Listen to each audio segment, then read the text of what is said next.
CCTV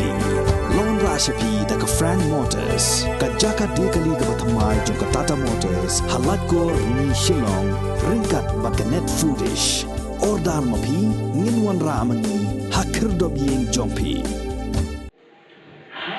Ka Ministry of Education jong ka Sarkar India ha ka shitrik ubanaya yong arajar arpuar kala penlong ya ka program ba kerpang ya ka balatip kum ka Pariksha pe Charcha arajar arpuar hatal katora stadium New Delhi kene ka program ka kerpang ka ba menteri rangba do jong kari India Narendra Modi uliakren bat ai ka jing sneng jing kraw she Khynnah Skul halor ke hinreu tuli ki mat ki baong exam stress management strategies during COVID-19 Azadi ka Amrit Mahotsav, Self-Reliant School for Self-Reliant India, Clean India, Green India, Digital Collaboration in Classroom, but halor ka Environmental Conservation and Climate Change Resilience. Nalor kini ki mat, hagani ka program ka Khynnah Skul jong ka JNV maplang kalayo lat ban yedan Bynta bat bo jingkli bat ban panjing shine o menteri rangba do shapang ka thong jong ka National Education Policy. West Gentia Hills ki bapun ki Khynnah Skul bat ki nongi kairu ki Ïashim Bynta lang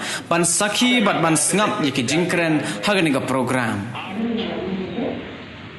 धन्यवाद मैम मान्यवर पूर्व के स्कॉटलैंड नाम से प्रसिद्ध मेघालय के ईस्ट खासी चर्चा नदी की छात्रा शीला वैष्णवी आपसे इसी विषय पर प्रश्न पूछना चाहती है शीला कृपया अपना प्रश्न रखें Good morning, sir. I am Sheila Krishna of Jawaharlal Navoday Vidyalaya, Mafla, East Khasi Hills, Meghalaya, studying in class 9.